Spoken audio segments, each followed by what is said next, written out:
2 quiet teens in first class. A smile that was not kind, a command that felt like a verdict. On Aurora Flight 762, Naomi Brooks and her twin brother Caleb are told to leave their paid seats and march to row 42. Eyes follow, silence deepens, the engines thrum, then the aircraft slows. A single, discreet call has already left the phone. The jet bridge rolls back to the door. A man in a dark suit steps on board. The cabin holds its breath. Who decided these kids did not belong? What happens when dignity collides with entitlement at 38,000 feet? When does a calm voice become the most powerful weapon in the room? And if this happened to them, how often does it happen to people without a lifeline? This is not just a story about a flight. It is a mirror, held up to a culture that can wound in plain sight. If you're ready, press like, share this story, and subscribe to the channel. Let us take off together. The low, steady hum of the Boeing 787 Dreamliner was like background music, barely noticeable to anyone who had flown often. For 17-year-old twins Naomi and Caleb Brooks, the sound had become as familiar as the clicking of a pen or the rustle of turning pages. Air travel wasn't new to them. In fact, it had been part of their lives since childhood. Their father's work as CEO of Aurora Airlines meant they had crossed oceans, continents, and time zones more times than they could count. That evening, Flight 762 from Los Angeles to London was supposed to be routine. 7 hours in the sky, a quiet journey across the Atlantic. Naomi had slipped off her sneakers and tucked her legs beneath her in the wide, plush, first-class seat. She had already pulled out her sketchbook, flipping to a fresh page. The pencil glided across paper as if she had been waiting for this very moment to create. Her strokes were confident but soft, sketching the contours of the cabin reflected in the curved shine of her spoon. She liked capturing distortions the way ordinary things became extraordinary when seen from a slightly different angle. Caleb sat beside her in the adjacent pod. He had always been the more practical twin, methodical, where Naomi drifted into imagination. He adjusted his noise-canceling headphones on the tray table, arranging them neatly next to his tablet. He scrolled through documentaries he had downloaded the night before, titles on history, economics, a few political specials. He was building a playlist in the same way someone else might arrange dominoes carefully, deliberately, with purpose. The cabin around them glowed with soft, golden light. Flight attendants in crisp uniforms moved gracefully, offering pre-departure drinks. For the twins, it was sparkling apple cider and elegant flutes. For others, champagne bubbled in tall glasses. The scent of warm towels and subtle perfume lingered in the air. Everything about the space suggested calm and comfort. Naomi breathed it in and smiled faintly. She whispered, almost to herself, 7 hours of peace. That's all I want. Caleb glanced at her and gave a small nod, though his expression remained steady, reserved. Peace, he repeated, as if agreeing with the universe rather than her directly. Passengers around them seemed equally content. Business travelers scrolled through emails, couples murmured in low voices, a few already reclined into their seats with eye masks pulled down. The gentle bustle of boarding was nearly complete. Naomi returned to her drawing, shading in the edges of a curved line. Yet, as often happened when her pencil was moving, her thoughts wandered. She remembered her father's words from countless dinner conversations air travel reveals people, the patient ones, the entitled ones, the ones who smile at strangers, and the ones who never look beyond themselves. He had said it so often it had become a kind of mantra. Tonight, she thought, everyone seemed to fall into the patient category, and she was glad. Caleb leaned back, his mind moving along different tracks. He liked order, he liked plans going smoothly, and for once, it seemed like nothing would interfere. His hands rested calmly on the armrest, but deep down he carried the same unspoken wish as Naomi that the flight would remain exactly as it was, quiet, civilized, uneventful. But the universe rarely listens to such wishes. A flight attendant stopped by their row, placing 2 small bowls of mixed nuts on the counter of their pods. She smiled politely, her eyes flicking between them. Naomi thanked her warmly. Caleb did the same, his tone polite but slightly more restrained. The attendant nodded, moving on. Naomi watched her leave, then whispered to her brother, "Do you ever feel like people look at us just a little longer, like they're trying to place us somewhere we don't belong?" Caleb's jaw tightened slightly, though his expression didn't fully shift. "I notice," he admitted, "but I also know it's not our job to make them comfortable with who we are." Naomi stared at him, her dark eyes searching his face. She wanted to believe the calm certainty in his voice. She wanted to hold on to the strength she always admired in him, but a sliver of unease lingered in her chest. She tucked it away, burying it beneath her sketching. The boarding process slowed. A few last-minute passengers filed in, lugging carry-ons and checking seat numbers. The quiet hum of conversation filled the cabin again, low and indistinct, a chorus of lives intersecting and one metal tube hurtling across the sky. And then there was silence. Not complete silence, the engine still hummed. The intercom still crackled faintly, but the kind of silence that comes when a new presence shifts the air in the room. Naomi didn't look up at first. She was shading the wing of her spoon sketch. But Caleb noticed. He had always noticed things first. A figure in expensive heels, dripping with gold jewelry, paused at the front of the first-class aisle. The woman's posture alone carried weight, as if she expected the cabin to bend to her will. Her gaze swept the rows, evaluating, judging. It stopped when it landed on Naomi and Caleb. For a moment, nothing was said. Just the weight of her stare, sharp and assessing.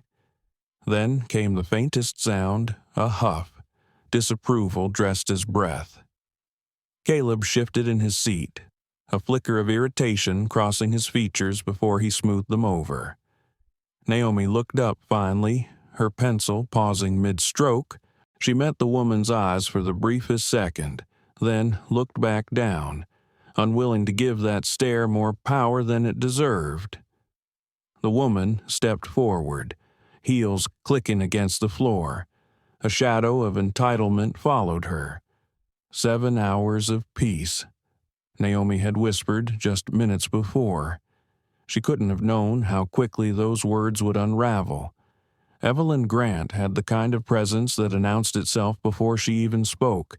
In her mid-40s, tall and meticulously styled, she wore a tailored cream blazer over a silk blouse. Her blonde hair swept into a sculpted wave that had likely taken both hairspray and a professional's hand to achieve.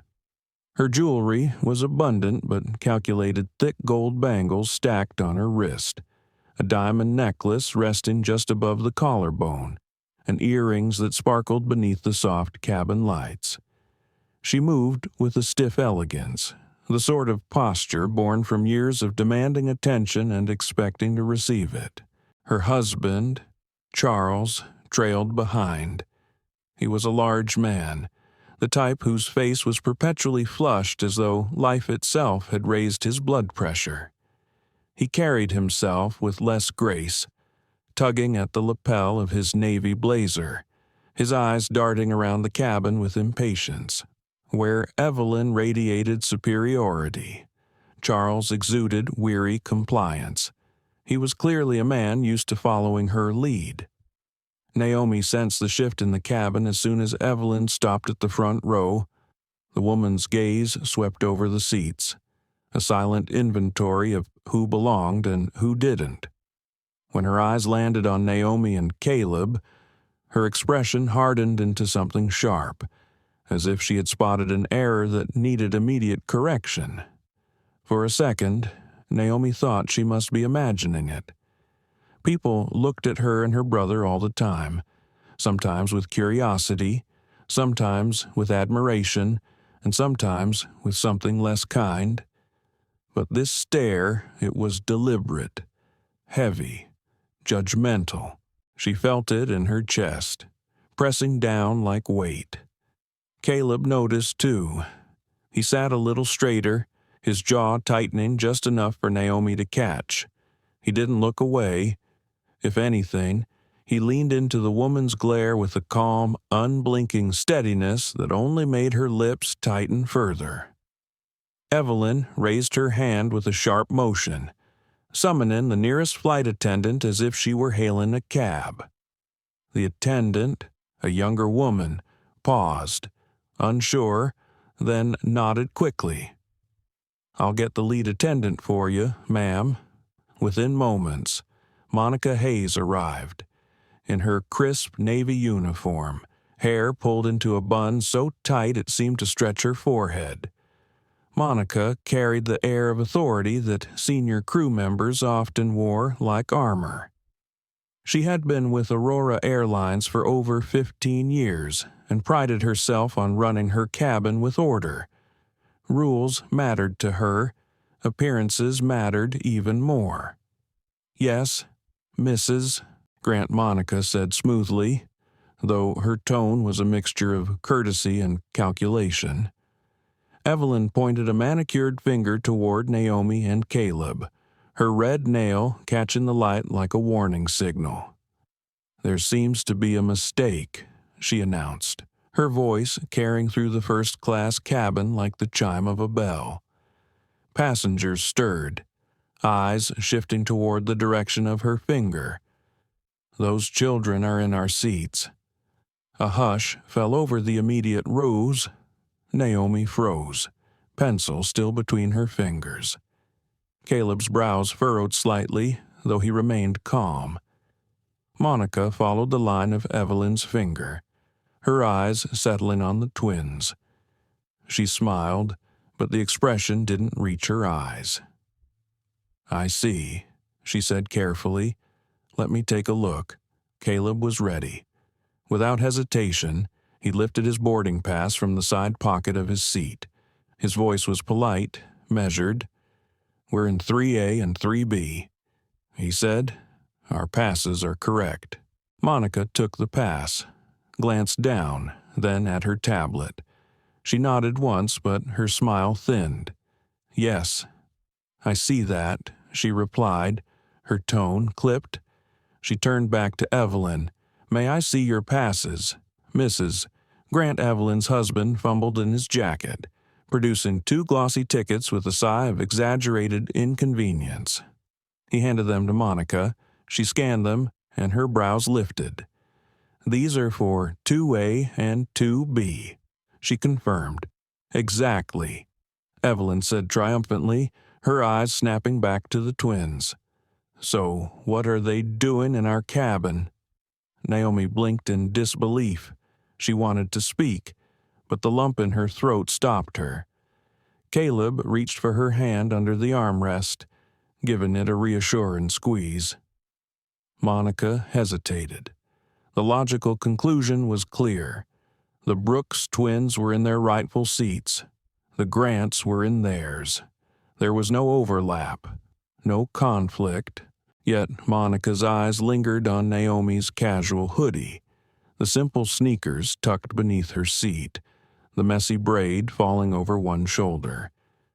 Her gaze shifted to Caleb's athletic track jacket and his relaxed posture. To her, they didn't look like first-class passengers. They looked like kids. "I'm sure we can sort this out," Monica said finally, her smile tightening like a knot. "We are slightly overbooked this evening, and sometimes the system, well, sometimes it requires a little flexibility." Her eyes locked on Naomi and Caleb. The message was clear. Caleb straightened. "These are our assigned seats," he said, his voice still polite but firmer now. "We booked them months ago, paid for them in full." "Yes, I understand," Monica replied quickly, a flicker of irritation in her eyes. "But we do have a situation, and we'll need your cooperation. There are seats available in economy that we can offer you." The word struck like a slap. Economy. The way she said it, dismissive, almost insulting, made Naomi's stomach twist. It wasn't about legroom or meals. It was about principle, about being told they didn't belong. Naomi finally found her voice. It was quiet, but steady. "Why us? Why should we move when we have the right seats?" Evelyn scoffed audibly, tossing her head back.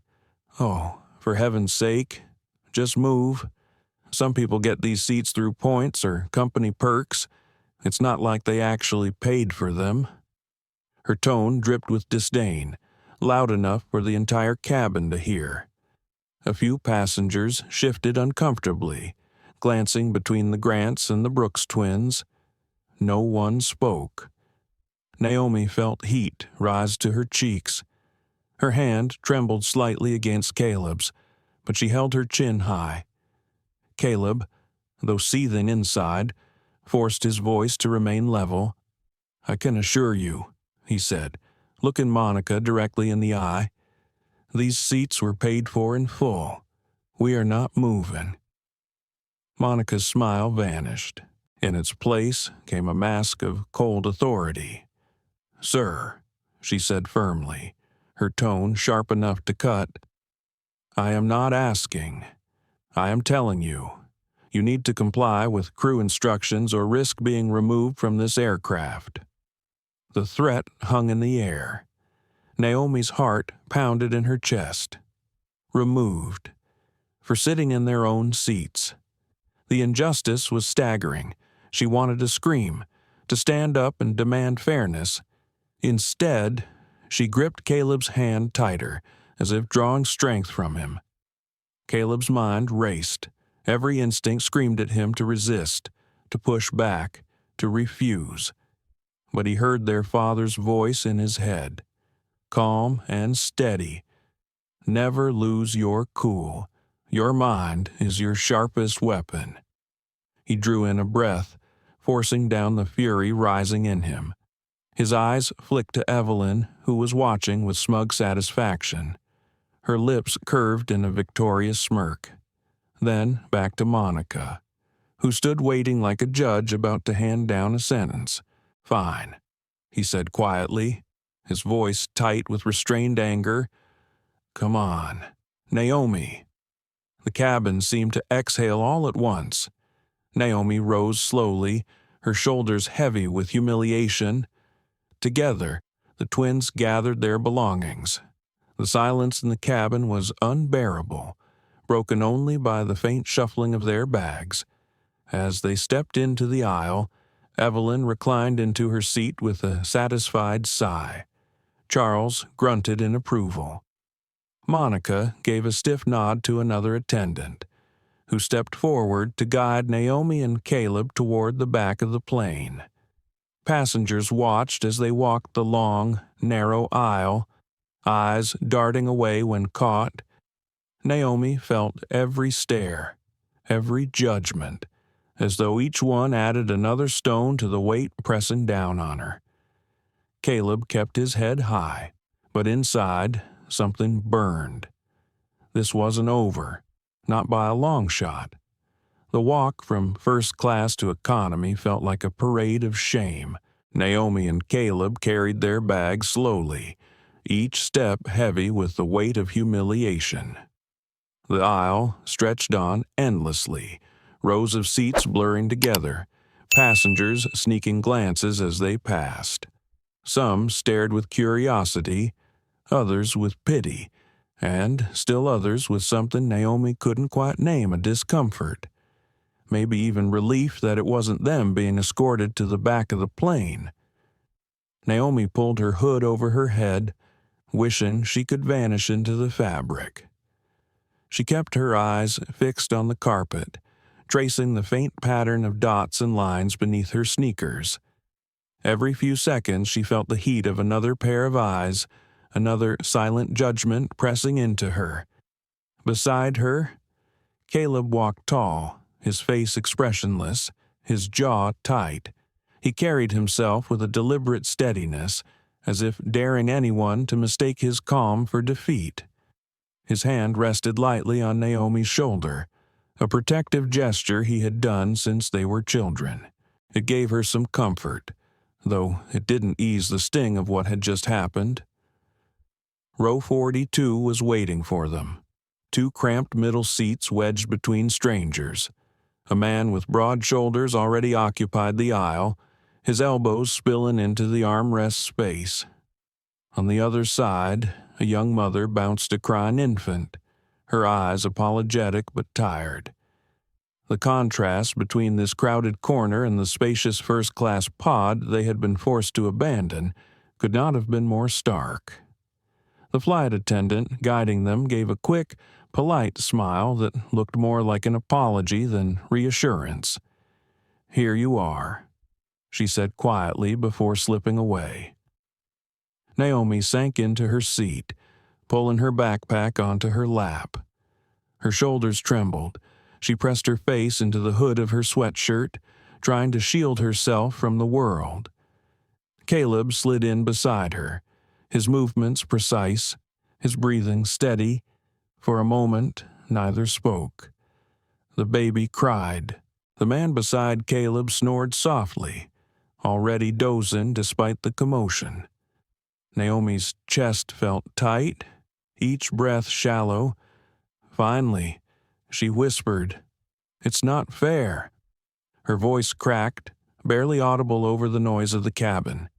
"We paid for those seats. We didn't do anything wrong, and they all just watched, like we were the problem." Caleb closed his eyes, exhaling slowly. He could feel his own anger simmering beneath the surface, threatening to boil over, but he forced it back, the way he always did. "I know," he murmured. "I know, Naomi, but don't let them win by breaking you down. That's what they want." Naomi turned her face toward him, her eyes red-rimmed but fierce. "So what? We just sit here, pretend like it's fine." Her words pierced him. Caleb had no easy answer. Part of him wanted to rise, storm back to the front, demand justice until the entire cabin recognized the truth. But another part of him heard his father's voice, steady and calm, repeating the lesson he had lived by. Never lose control. Never give them the satisfaction of seeing you unravel. Caleb rested his elbows on his knees, pressing his hands together as if holding back the fire in his chest. He thought of their father, David Brooks, a man who had built an empire by combining patience with precision. He treated every person from executives in suits to baggage handlers on the tarmac with the same respect. Caleb admired that deeply.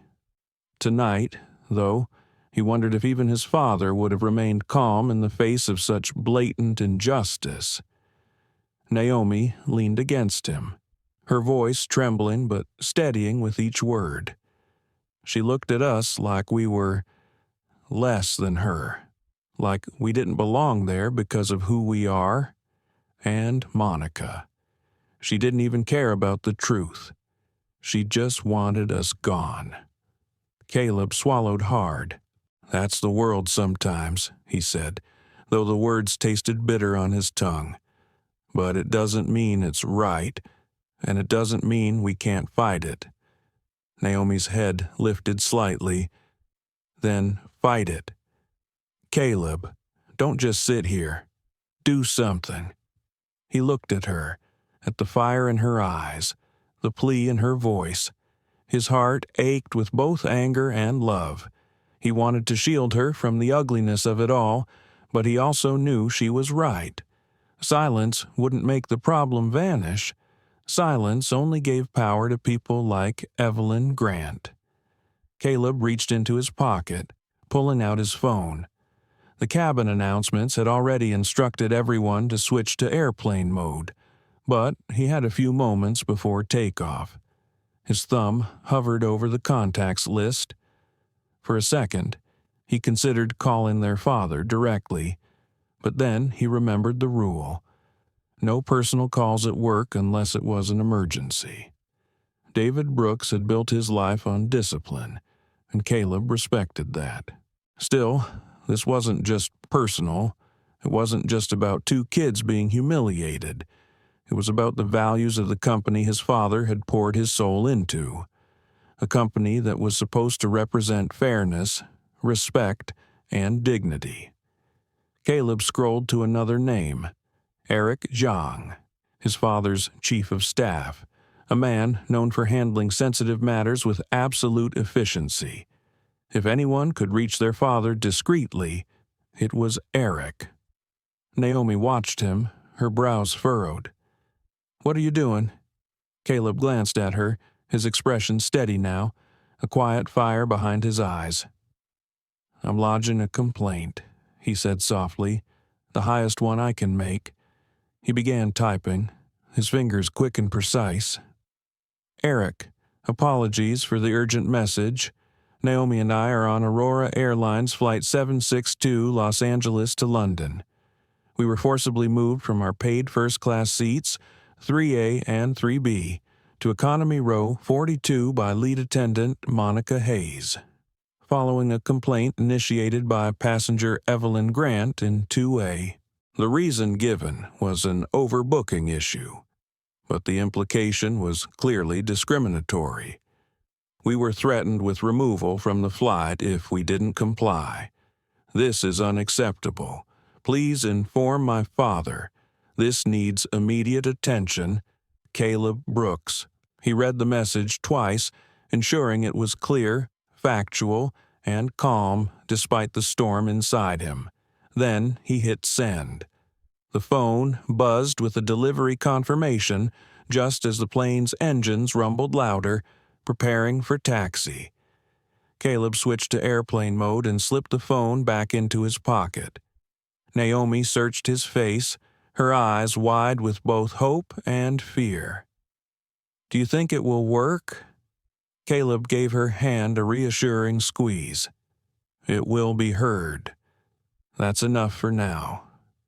Naomi leaned back, still shaken but steadier with the knowledge that they hadn't stayed silent. The injustice remained heavy, but now it wasn't festering inside them. It had been named, exposed. As the aircraft doors closed with a resounding thud and the safety announcements began, the twins sat side by side in their cramped seats. The baby cried. The man snored. The engines roared. And deep inside, Caleb felt the knot of helplessness loosen ever so slightly. He had taken the first step. Now, all they could do was wait. They had no idea just how quickly the ripple of that single message would spread. Row 42 was not just cramped. It was a reminder, every second, of what Naomi and Caleb had lost. Gone were the soft lights, the wide pods, the quiet hum of whispered conversations over champagne. Here, the air felt heavier, tinged with the scent of reheated meals. The seats were closer, the armrests narrow, the aisle crowded with people still searching for overhead space. The difference was more than physical. It was emotional. Naomi sat with her arms crossed tightly, her hood still pulled low over her face. She wanted to disappear every time she closed her eyes. She saw Evelyn Grant's smirk, Monica's mask of authority, and the silent faces of the other passengers in first class who had done nothing. The memory burned like fire in her chest. Beside her, Caleb leaned back, staring at the seat in front of him. His expression gave nothing away, but his mind raced. He could still feel the sting of Monica's words, the venom in Evelyn's voice. The injustice had cut deep, but his father's voice kept echoing in his head. Never let anger own you. Use it. Channel it. He had sent the message to Eric. That was his move. Now he needed patience. The man in the aisle seat snored loudly, his heavy body spilling into Caleb's space. Naomi shifted uncomfortably as the young mother on her other side struggled to calm her crying infant. The baby's wails pierced the cabin, sharp and relentless. Naomi didn't mind the child. It wasn't the baby's fault, but the noise pressed against her frayed nerves. She hugged her backpack to her chest, her sketchbook buried inside. For the first time, she didn't feel like drawing. "Are you okay?" Caleb's voice was low, almost lost under the roar of the engines as the plane began to taxi. Naomi nodded, though her throat tightened. "I hate this," she whispered. "I hate that they looked at us like we didn't belong, like we were just nothing." "You're not nothing," Caleb said firmly. His hand found hers, squeezing gently. "Don't let them make you believe that." She turned to him, her eyes brimming with tears. "But what if no one cares? Caleb, what if nothing happens?" He held her gaze, his own eyes steady. "Then at least we tried. At least we didn't stay silent." Her lips trembled, but she nodded. She believed him. She had to. The engines roared louder as the plane reached the end of the runway. The safety lights glowed. The cabin crew strapped into their seats, faces calm and professional. Passengers braced for the surge of power, the moment when hundreds of tons of metal would leap into the sky. Naomi closed her eyes, bracing herself. Caleb squeezed her hand one last time. Then it happened. The engines, instead of surging forward, faded. The roar softened into a low hum. The plane, instead of racing down the runway, slowed. With a deliberate turn, it veered away from the takeoff lane and rolled onto a secluded taxiway. A murmur swept through the cabin. Confusion, concern, whispers. Passengers looked around, their eyes darting between one another. This wasn't normal, not at this stage. The plane came to a complete stop. Naomi's eyes snapped open. She looked at Caleb, her pulse racing. "What's happening?" He shook his head slowly. His expression was calm, but deep inside, his heart pounded just as fast. "I don't know," he murmured, "but something's wrong. Or maybe something's right." The intercom crackled. The captain's voice, smooth and professional, filled the cabin. "Ladies and gentlemen, this is your captain speaking. We apologize for the unexpected maneuver. We've just received instructions from our ground operations here in Los Angeles. We are to hold our position on the tarmac. At this time, I have not been given a reason for the delay, but I can confirm the order came directly from the Aurora Airlines Executive Command Center. I'll provide more details as soon as I have them. For now, please remain seated with your seat belts fastened." The words hung in the air like smoke. Executive Command Center. It was not a phrase passengers heard every day. It sounded heavy, serious, unusual. The murmurs grew louder. A man, 2 rows ahead, muttered about missing his connection. A woman across the aisle clutched her phone anxiously. Even the flight attendants exchanged uneasy glances as they moved down the aisle, whispering in hushed tones. Naomi turned to Caleb, her eyes wide. Executive Command Center Caleb. Do you think... He allowed himself the smallest of smiles. Maybe. Naomi's pulse quickened. For the first time since being forced out of their seats, a spark of hope flickered inside her. Maybe Caleb's message hadn't vanished into the void. Maybe someone was listening. Up front. Evelyn Grant tapped her diamond ring impatiently against the armrest. She leaned toward Charles, her voice sharp enough to carry, "This is ridiculous. First, they can't even seat us properly, and now we're sitting on the ground like cattle. Honestly, what is wrong with this airline?" Charles mumbled something that sounded like agreement, though his eyes darted nervously around the cabin. He was no longer as comfortable as he had been minutes before. Meanwhile, Monica Hayes stood in the galley, frowning at her crew tablet. A new message had just pinged, short and cryptic. "Report to the forward galley now." Her stomach tightened. She walked briskly to the front, heels clicking against the floor. There. She met the chief purser, a woman named Lydia with decades of experience. Lydia's face was pale, her eyes wide. "What's going on?" Monica asked, her voice low, sharp with tension. Lydia leaned closer, her words a whisper. "I just got a call. Directly from the director of in-flight services. He wanted a name." Monica frowned. "A name? What name? Who the lead attendant is in this cabin?" Lydia's eyes locked on hers. "I gave him yours." Monica felt her stomach drop, and then he asked if there had been any seating reassignments in first class prior to departure. Monica's mouth went dry. She swallowed, trying to mask the dread creeping into her chest. "What did you tell him?" "The truth," Lydia said firmly. "That you reported an error and moved 2 passengers to economy to accommodate the Grants." Monica stared at her, the blood draining from her face. "And what did he say?" Lydia's expression hardened.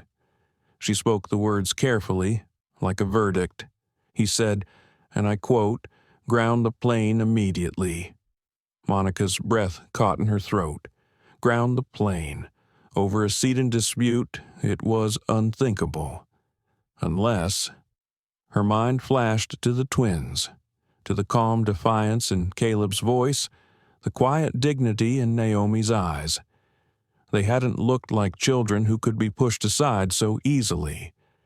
There had been something in the way Caleb held her gaze, steady and unyielding. Something she hadn't recognized at the time but now gnawed at her with cold certainty. Who were they? The cabin door suddenly hissed. The jet bridge, which had been pulled back for departure, began to extend again. Gasps rippled through the first-class section as passengers peered out the windows, watching the walkway slowly reconnect to the plane. Evelyn sat up straight, frowning. Are they letting someone on? What in the world is going on now? No one answered her. In row 42, Naomi gripped Caleb's hand, her heart pounding. "Caleb." He looked at her, his face calm, but his eyes alight with quiet fire. "It's happening," he said softly. Naomi's breath hitched. She didn't know what was about to unfold, but for the first time that night, she felt the weight of humiliation lift ever so slightly. Something was shifting. The plane was no longer moving forward, but the tide of justice was... The door opened, cool night air spilled into the cabin, and a man in a dark tailored suit stepped inside, his presence commanding immediate silence. The storm had arrived. The cabin door opened with a heavy metallic click, and all conversation died at once. The hiss of cool air rushed inside, stirring the tension that already gripped the passengers. A man stepped onto the aircraft, tall, broad-shouldered, His dark suit cut sharply enough to suggest power without needing to say a word. His shoes gleamed against the aisle floor, and in his hand he carried only a slim leather portfolio. He paused at the threshold, his eyes sweeping across the first-class cabin with deliberate precision.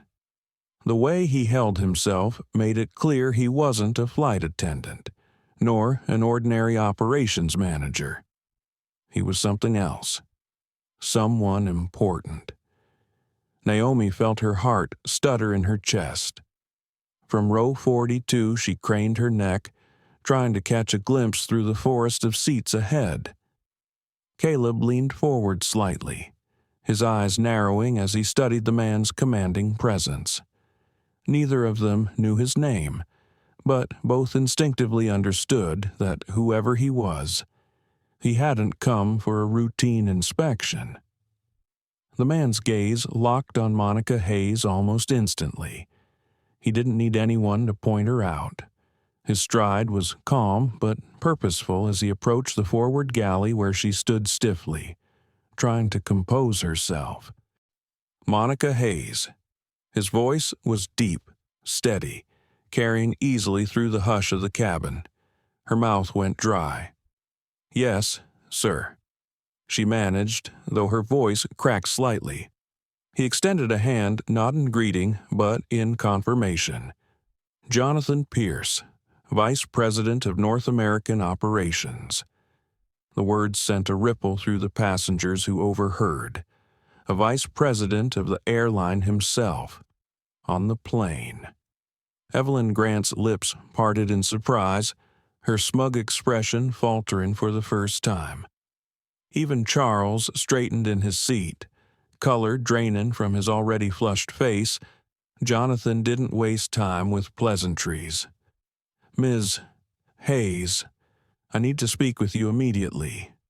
In private."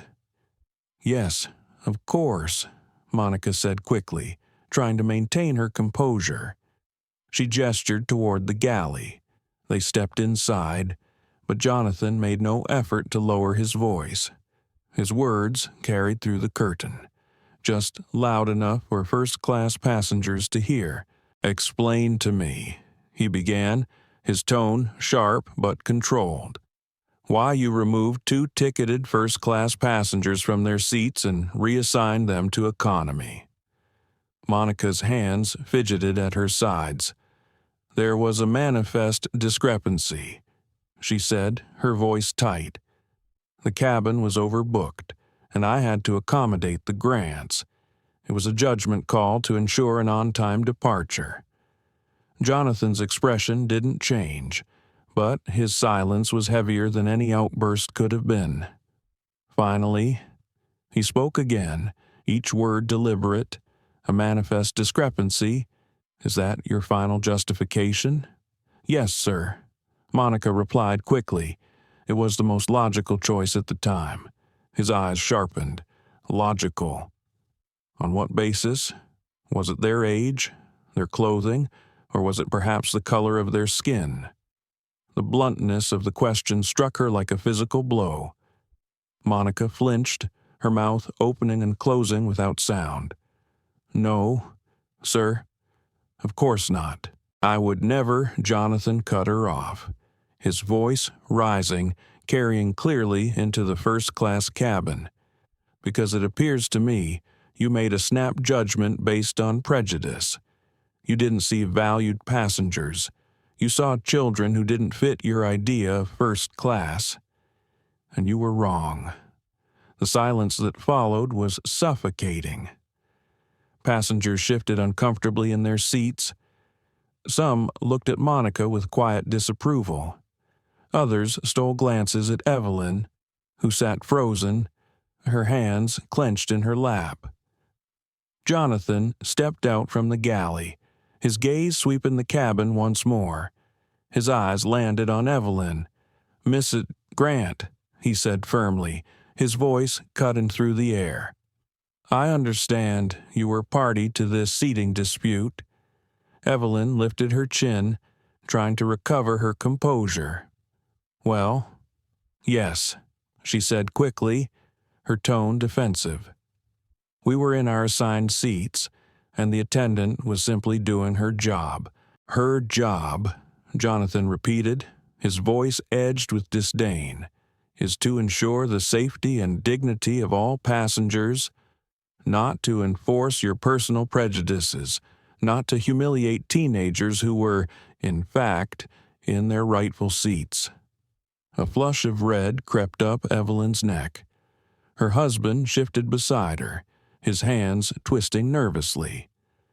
Jonathan let the silence stretch, then delivered the blow that shattered the cabin's fragile calm. You questioned whether those children had paid for their seats. Allow me to clarify. They did not. Their tickets are part of a family account owned by their father, Mr. David Brooks. He paused, his gaze hardening as he scanned Evelyn's face. Perhaps you've heard of him. He's the chief executive officer of Aurora Airlines. The words detonated like a bomb in the cabin. A collective gasp rippled through the passengers. Naomi's breath caught in her throat. Caleb closed his eyes briefly, exhaling through his nose, a small, restrained smile tugging at the corner of his lips. Evelyn's jaw dropped. The smugness evaporated, replaced by raw horror. She looked from Jonathan to Monica, then back again, her eyes wide with disbelief. The CEO's children, she whispered, her voice barely audible. Jonathan's expression remained firm, unyielding. That's correct. And your behavior toward them, both of you, has been reported at the highest level. This flight will not proceed until the situation has been addressed. The weight of his words settled over the cabin like a storm cloud. Evelyn's face crumbled, her diamond rings clinking nervously against each other as her hands trembled. Charles shifted uncomfortably, sweat beading on his forehead. Monica, pale and rigid, stood in the galley, her mask of authority shattered completely. From row 42, Naomi and Caleb sat in stunned silence. Naomi's chest swelled with a rush of emotions, relief, vindication, disbelief all at once. She turned to Caleb, whispering urgently, "Caleb, did you know this would happen?" His eyes met hers, calm but glinting with quiet fire. "I knew Dad would hear us," he said softly. "I didn't know how fast." Up front, Jonathan Pierce lifted his portfolio and spoke into a small radio clipped to his jacket. "Ground operations. This is Pierce. Proceed with retrieval." The words sent another shiver through the cabin. Passengers whispered nervously, straining to catch every detail. Something extraordinary was happening, and they were all witnesses. Evelyn shifted in her seat, her voice rising in desperation. "This is absurd. We are loyal customers. I am a Platinum Elite member. My husband has flown with Aurora for decades. You can't possibly treat us this way." Jonathan's eyes snapped to hers, his voice as sharp as a blade. "Your loyalty status does not grant you the right to mistreat others. Privilege is not a shield against accountability. You have caused significant disruption and distress. This will not be overlooked. For the first time in years." Evelyn Grant had no response. She sat back heavily, her hands trembling, her face ashen. The jet bridge remained in place, the cabin door open. Everyone knew what was coming next. Naomi felt her pulse race as she glanced toward the front, where uniformed agents were beginning to gather. Caleb leaned back in his cramped seat, his expression calm but resolute. The humiliation of row 42 had been real, sharp, unforgettable. But something had shifted. The tide was turning, and the people who had looked down on them moments ago were about to face consequences far beyond what they had imagined. The silence in the cabin was suffocating. It clung to the air like static, broken only by the faint hum of the idling engines. Every passenger knew something extraordinary was unfolding, and no one wanted to miss a second of it. Jonathan Pierce remained at the front of the cabin, tall and composed, his presence radiating authority. He didn't need to raise his voice to command the space. His calm precision made each word strike harder than anger ever could. 2 uniformed ground agents stepped through the door, their polished shoes echoing against the floor. Their expressions were neutral, but their very arrival deepened the gravity of the moment. This wasn't an internal squabble anymore. This was official. Jonathan turned toward Evelyn Grant, his gaze steady, unwavering. "Mrs. Grant, Mr. Grant, please gather your belongings. You'll be deplaning with the agents." The words hit like a gavel striking down. Evelyn's head snapped up, her face twisted in disbelief. What her voice was sharp, shrill, cracking through the quiet. "You can't be serious. We have a connecting flight, a cruise. I am a Platinum Elite member of this airline." The desperation in her voice betrayed the panic clawing at her. She clung to her loyalty status like a lifeline, repeating it as if the title could shield her from the reality crashing down on her. Jonathan's tone didn't shift. "Your status has been noted. It doesn't excuse your behavior. Your conduct toward other passengers has been disruptive, discriminatory, and unacceptable. For that reason, you are being removed from this flight. Aurora Airlines will assist you in rebooking with another carrier, but your journey on Flight 762 ends here." A low murmur rippled through the cabin. Some passengers looked at Evelyn with thinly veiled satisfaction. Others exchanged glances of astonishment to see a woman so entitled, so certain of her superiority. Being told her time was up, it was both surreal and strangely cathartic. Charles Grant, red-faced and sweating, tried to summon indignation. "Now, listen here. This is an outrage. We'll sue. You can't just Jonathan cut him off with the cool precision of a blade. You are free to pursue any legal action you wish. Our legal team is well equipped to handle it. But for now, you will gather your things. You're delaying over 300 other passengers." Charles's voice faltered. The weight of the cabin's silent stairs bore down on him. His shoulders slumped, the fight draining out of him. Evelyn, however, was not ready to surrender. Her diamond-stacked fingers gripped the armrest like claws, her eyes wild. "Do you know who we are?" she spat. Jonathan met her gaze without blinking. "Yes, I know exactly who you are, and more importantly, every person on this plane knows who you've chosen to be tonight." The words landed with devastating force. Evelyn recoiled as though struck. The ground agents moved closer, waiting patiently but firmly. One of them lowered the overhead bin, pulling down the Grant's carry-ons with professional efficiency. The sound of zippers and shifting wheels was final, like the toll of a bell. Evelyn's face crumbled. The confident smirk she had worn earlier was gone, replaced by something brittle and raw humiliation. Slowly, almost mechanically, she rose from her seat. Charles followed, his head bowed, avoiding the eyes of the other passengers. Together, they shuffled toward the aisle. As they passed, whispers chased them like shadows. Naomi, watching from row 42, felt her chest tighten. She should have felt triumphant. She should have felt vindicated. But instead, she felt something more complicated, a mixture of relief and sorrow. Relief that justice was being served. Sorrow that cruelty had led to this moment at all. Beside her, Caleb's face remained calm, but his eyes tracked every movement. When Evelyn glanced back for one last time, searching for sympathy in the sea of faces, all she found were cool stares and folded arms.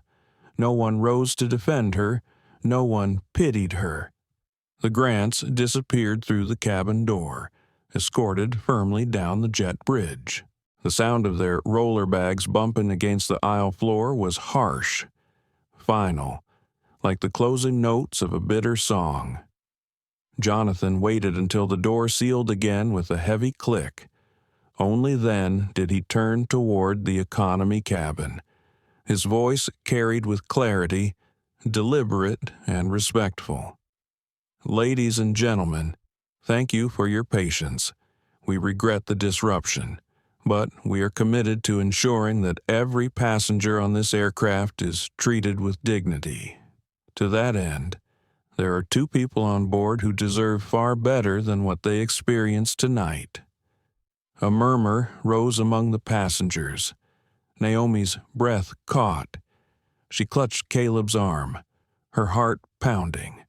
Jonathan gestured to a junior flight attendant. "Please escort Naomi and Caleb Brooks back to their rightful seats in first class." The words rang through the cabin like a chord of justice. Naomi froze. Her chest swelled with emotion so overwhelming she thought she might break. All the humiliation, all the shame of the walk to row 42. It was being undone, reversed in front of the entire plane, but it wasn't just about being moved. It was about being seen, about having the truth acknowledged publicly. Caleb touched her arm gently, steadying her. "Come on," he whispered. She rose slowly, her legs trembling, her hood slipping back. Every eye in the cabin followed her, but this time the weight felt different. Not judgment, not pity, recognition, vindication. Caleb walked beside her, his posture straight, his expression calm but resolute. Each step was a reclaiming of dignity, a reversal of the shame they had endured. The narrow aisle that had once felt like a gauntlet now felt like a path of quiet triumph. As they passed through the business class section, a few passengers began to clap. The sound was tentative at first, like raindrops on glass. Then it grew, spreading forward. Polite applause turned into steady, deliberate clapping that filled the front of the plane. Naomi's breath hitched. She pressed her hand to her mouth, fighting back tears. Caleb's lips pressed into a thin line, but his eyes softened. By the time they reached first class, the applause had become a wave, a chorus of solidarity echoing through the cabin. Evelyn and Charles were gone, but the sound followed Naomi and Caleb like a tide, lifting them back into the space they had been denied. Jonathan Pierce met them at the front with a respectful nod. "Naomi, Caleb, on behalf of Aurora Airlines, I extend our deepest apologies. What happened tonight was unacceptable. You should never have been treated this way." Naomi swallowed hard, unable to find her voice. Caleb nodded, his tone measured but steady. "Thank you, Mr. Pierce." Jonathan gestured to their original seats. Fresh linens had been placed. Champagne glasses cleared. Everything reset as though the earlier humiliation had never happened. "Your seats are ready," he said. "This flight will depart as soon as you're comfortable." Naomi lowered herself into 3A, her hands trembling slightly as she touched the armrest. Caleb settled into 3B, his calm composure finally cracking just enough to let out a deep exhale. For the first time that night, Naomi allowed herself to breathe fully. The cabin lights glowed warm again, but the air felt different, lighter, safer. The applause faded slowly, replaced by a profound silence. A silence not of judgment, but of respect. And though the plane had yet to lift from the ground, Naomi and Caleb knew something extraordinary had already taken flight. When Naomi lowered herself back into her seat in 3A, it felt almost unreal. The plush fabric, the cool glass of water waiting on the console, the soft glow of the reading light, all of it had been theirs from the beginning. Yet, returning to it now felt like stepping onto a stage, every movement deliberate, every breath heavy with meaning. She ran her fingers along the armrest, grounding herself. The very same seat where Evelyn Grant's eyes had pierced her, where Monica's voice had ordered her out, now seemed transformed. No longer a site of humiliation, it had become a symbol of something reclaimed. Across the console, Caleb settled into 3B. His posture remained calm, almost stoic, but Naomi knew him too well.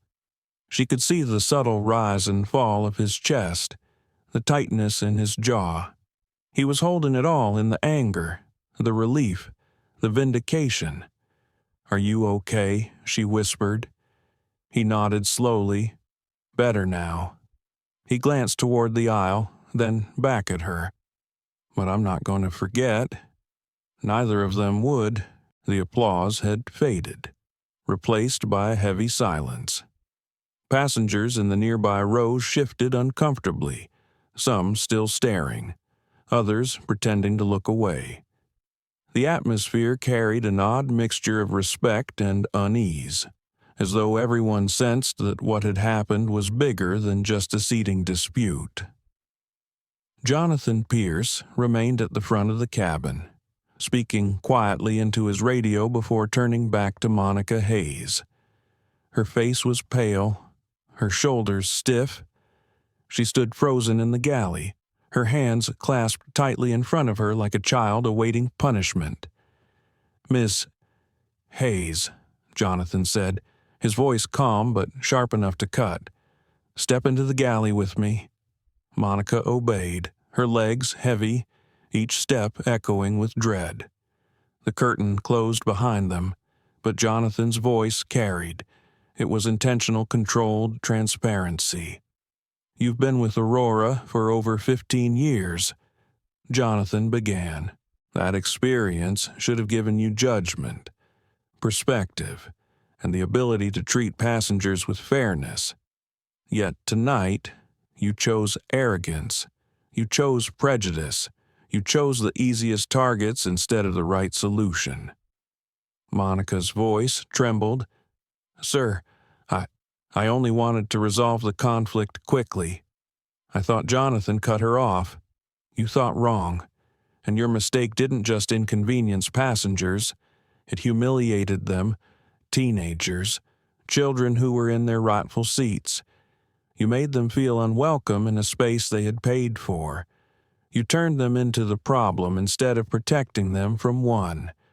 The silence that followed was so heavy it seemed to press against the walls of the aircraft. Naomi's breath hitched. She wasn't supposed to hear this, but every word sank into her like fire. Jonathan's tone hardened. "Do you know who Naomi and Caleb Brooks are?" Monica swallowed, her voice faltering. I know now, sir." "Too late," Jonathan replied. "But that's not the point. It doesn't matter if they were the CEO's children or not. It doesn't matter if they had come from Beverly Hills or the Bronx. They had tickets, they had rights, and you stripped them of both because you let bias cloud your duty." Naomi felt a strange mix of emotions rise in her chest. Anger, vindication, and something she hadn't expected, pity. For all her authority, for all her coldness. Monica now sounded small, broken. The curtain pulled back. Jonathan stepped out, his expression calm, composed. Monica remained behind, her face chalk white, her eyes glassy. For the first time since the plane had boarded, she looked fragile, her professional mask shattered. Jonathan addressed the cabin, his voice steady. Ladies and gentlemen, thank you for your patience during this delay. We regret that it was necessary, but ensuring the dignity and safety of every passenger is not negotiable. This flight will continue as soon as the crew is ready. The announcement carried no defensiveness, no excuses, just resolve. Passengers nodded quietly. Some avoided eye contact. Others gave small gestures of support toward Naomi and Caleb. A woman across the aisle placed a hand over her heart and mouthed, "I'm sorry," toward Naomi, who gave a faint nod in return. Naomi exhaled slowly. She leaned back in her seat, pressing her head against the cushion. For the first time in what felt like hours, she let herself relax, but her mind was still racing. She thought of Evelyn's smug smile as she ordered them out of their seats. She thought of Monica's cold authority, the way she had framed them as disruptive, as troublemakers. The humiliation of row 42 still clung to her skin like smoke. She turned to Caleb, her voice low. "Do you think Dad knows already?" Caleb's eyes softened. "He does. Trust me." She closed her eyes for a moment, imagining their father, David Brooks, calm but firm, the kind of man whose silence carried more weight than most people's shouting. She imagined him hearing the report, his jaw tightening, his voice steady as he ordered action. It gave her comfort to picture him fighting for them, even from afar. Jonathan lingered near the galley, speaking quietly to the captain. Naomi noticed how the crew treated him not just with respect, but with deference. He wasn't just a man in a suit. He was the fixer, the one who appeared when something had gone terribly wrong. And tonight, he had appeared for them. The engines hummed louder as the captain prepared for takeoff once again. The cabin crew moved with mechanical precision, though Naomi could see the strain in their faces. Monica had not returned to first class. Another attendant moved through the aisle instead, offering warm smiles tinged with nerves. Caleb leaned closer, his voice barely above a whisper. "You know, this is just the beginning." "Right?" Naomi frowned slightly. "What do you mean?" He tilted his head. "This isn't going to disappear when we land. Everyone saw what happened. Someone recorded it, I'm sure. And Dad, he won't let this slide." Naomi's stomach fluttered. The thought of their humiliation being shared across the world made her uneasy. But the idea of it sparking change, real change, made her chest swell. "Good," she said softly. "It shouldn't be forgotten." Caleb nodded, his eyes fixed ahead. "Exactly." The plane began its roll down the runway, the engines roaring to life once more. Naomi gripped the armrest, but this time her fear wasn't of flying. It was of what came next. The wheels lifted, the cabin tilted back, and the ground fell away beneath them. The city lights of Los Angeles glittered like a sea of diamonds before fading into the darkness below.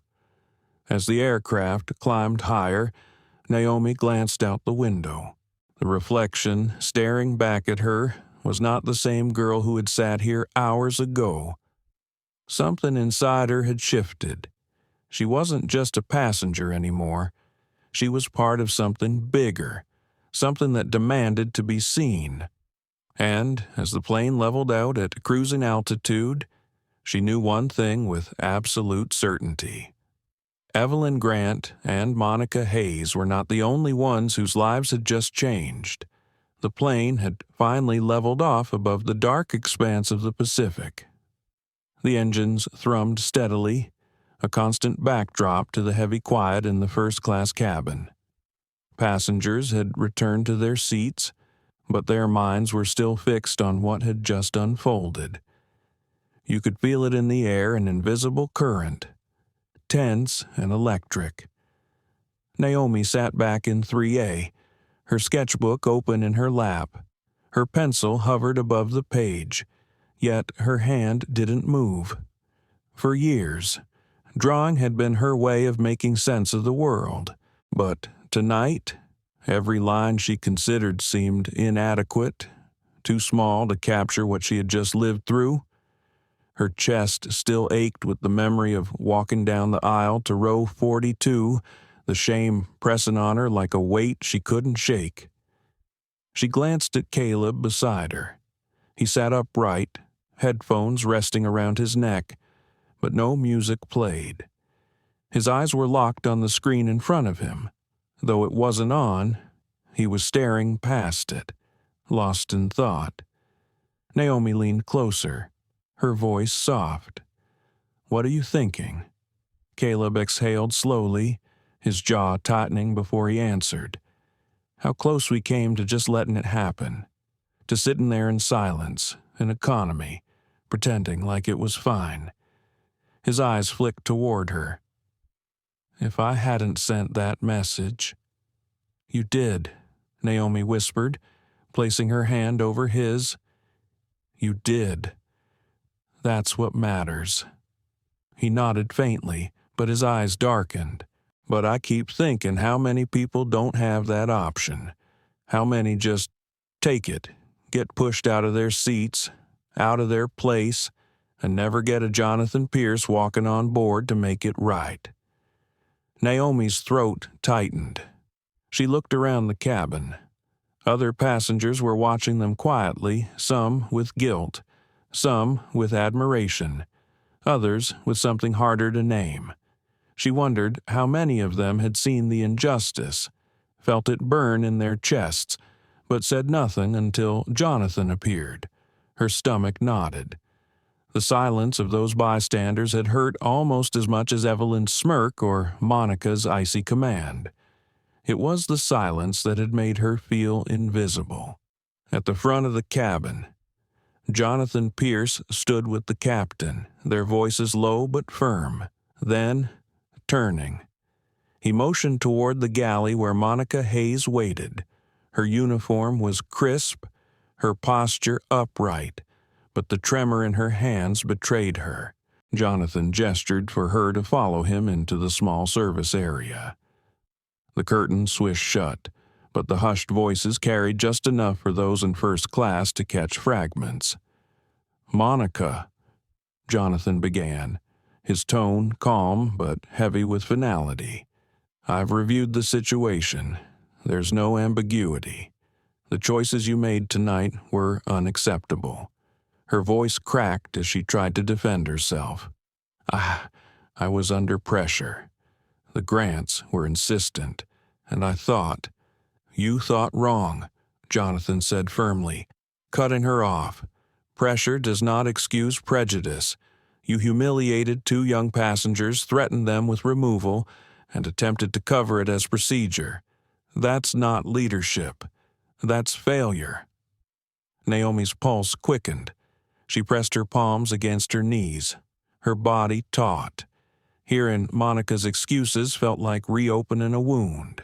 She wanted to shout through the curtain, to ask Monica how it felt to be dismissed, how it felt to have your worth questioned with a single look. But she stayed quiet. Jonathan's words were sharper than anything she could have said. Monica's voice trembled again. "I've given 15 years to this airline. One mistake, and that's it. You'll end me over one mistake." Jonathan's reply was quiet but cutting.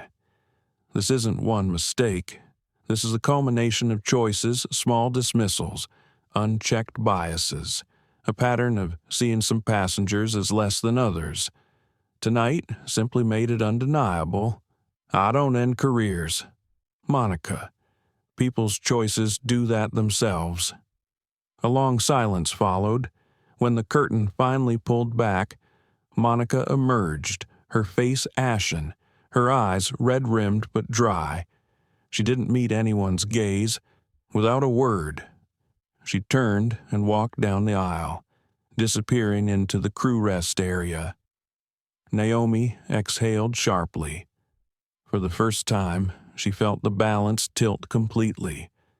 Evelyn was gone. Monica was broken, and she and Caleb were back in their rightful place.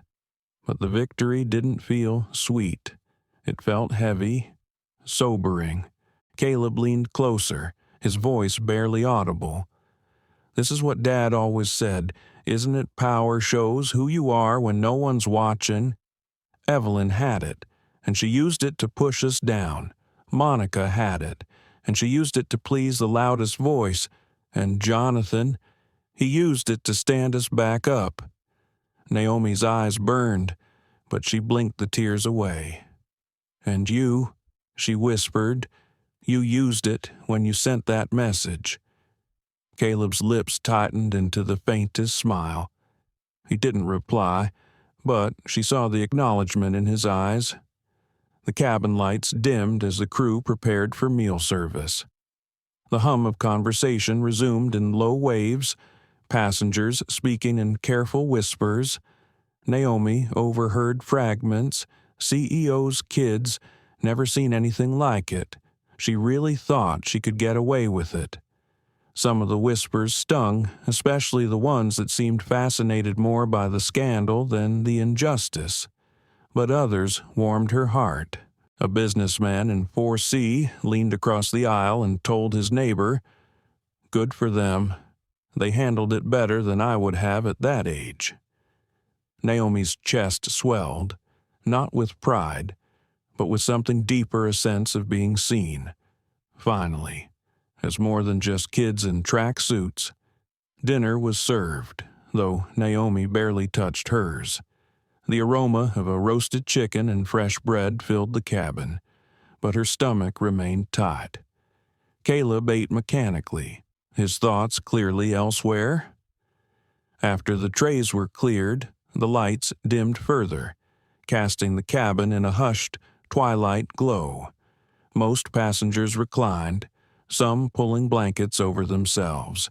The chaos of the evening had drained everyone, leaving behind a fragile quiet. Naomi reached for her sketchbook again. This time, the pencil touched paper. Her hand moved almost on its own, guided by the storm inside her. The lines formed quickly a narrow aisle. Heads turned, two figures walking with their backs straight despite the weight of shame pressing down on them. Row 42. She shaded it dark, heavy, claustrophobic. Then, above it, she drew light, widening into space, two seats at the front glowing like a stage. Caleb glanced at the page, his lips parted slightly, his eyes softening. "That's it," he said quietly. "That's exactly how it felt." Naomi gave a small nod, her hand never stopping. For the first time since boarding, she felt her chest loosen. She was telling their story, even if only to herself. At the front of the cabin, Jonathan Pierce remained seated, his presence steady, like a sentinel.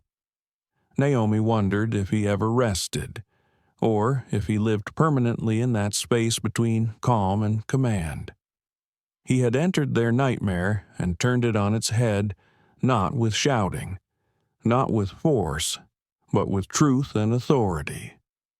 She wondered what he thought of them. Two kids who could have been ignored, erased, forgotten, yet here they were, with the weight of an entire company bending toward their defense. Naomi closed her sketchbook gently and leaned back, her eyes heavy. Caleb adjusted his seat, finally putting on his headphones. A low murmur of music drifted faintly, soothing the sharp edges of the night. The flight pushed on into the darkness, the ocean stretching endlessly below, and though the plane was quiet, the silence was no longer suffocating. It was purposeful. It was the silence of people who had witnessed something they would not forget. For Naomi and Caleb, the scars of Row 42 would remain, But tonight had also carved something new into them, the certainty that their voices mattered, even when the world tried to make them small. The cabin lights glowed in soft amber, a lull that encouraged passengers to close their eyes and drift into uneasy rest. But, despite the calm, no one had truly forgotten the energy in the first-class cabin. In fact, the entire aircraft still pulsed with the aftershocks of what had unfolded. Naomi sat reclined in her pod, her blanket tucked under her chin, her sketchbook balanced lightly across her lap. She had drawn until her hand cramped, pouring her humiliation and vindication onto the pages. Each line was raw, jagged, alive. Now she stared at the most recent sketch, two silhouettes in the middle row of economy, their outlines shrinking beneath the towering presence of indifferent strangers around them. The page itself looked claustrophobic. She had pressed the pencil so hard the strokes had nearly torn the paper. She closed it slowly, as if closing a wound. Across from her, Caleb adjusted his seat. He had his headphones on, but the tablet screen in front of him still displayed the flight map, tiny airplane inching its way across the Pacific. He wasn't watching a movie, wasn't reading, wasn't resting. He was thinking. Naomi tilted her head toward him. "You're replaying it, aren't you?" He didn't deny it. "Yeah." His voice was low, heavy with thought. "I keep thinking about Dad." Naomi frowned softly. "What about him?" Caleb's eyes stayed on the glowing map. "How many times he told us respect is the foundation of everything. Doesn't matter who you are, where you come from, what you're wearing, everyone deserves it. That's how he built the airline. That's what he taught us. And tonight," he trailed off, jaw tightening. Naomi finished the thought for him. "Tonight, we saw what happens when someone forgets that." Caleb finally turned to her. His eyes were sharp, filled with quiet fire. "Exactly. And the thing is, Naomi, Dad built a system, training, policies, all of it. But none of it matters if people like Monica ignore it the second someone like Evelyn starts making noise." Naomi sighed. "It's bigger than her, though. It's all those people who watched and said nothing. All those eyes on us when we walked to row 42. No one spoke up. Her words lingered between them, heavier than the quiet around them. Caleb didn't answer right away. When he did, his tone was soft but edged with resolve. Then, maybe that's the part we change." Naomi tilted her head. He shrugged, a small smile tugging at his lips. "Why not? You draw it, I write it, Dad enforces it. Together, maybe people stop pretending not to see." Naomi's throat tightened with emotion. For all his stoicism, Caleb carried the same ache she did. And maybe he was right. Their story wasn't meant to be swallowed. It was meant to be told. A few rows back, passengers whispered over their phones. Some had discreetly filmed Evelyn and Charles being escorted off, their expensive luggage clattering down the jet bridge like punctuation to their downfall. Others had captured Jonathan Pierce's words as he revealed who Naomi and Caleb were. Clips were already on social media. Bouncing through networks faster than the plane itself, moved through the sky. "Aurora Air trending," one man whispered, showing his seatmate his screen. "That flight attendant's done for." Another murmured. Naomi caught fragments of it, the sound carrying forward. It made her chest tighten again. "People are already posting about us," she muttered to Caleb. He nodded slightly. "Of course they are. And by the time we land, it'll be everywhere." Naomi wrapped her blanket tighter. "I don't want to be a headline." "You won't be," Caleb said calmly. "Not just a headline. You'll be proof." She looked at him, uncertain but comforted by his certainty. At the very front of the cabin, Jonathan Pierce sat with his leather portfolio open, his pen moving steadily across a stack of papers. His face was calm, composed, but his eyes carried the weight of responsibility.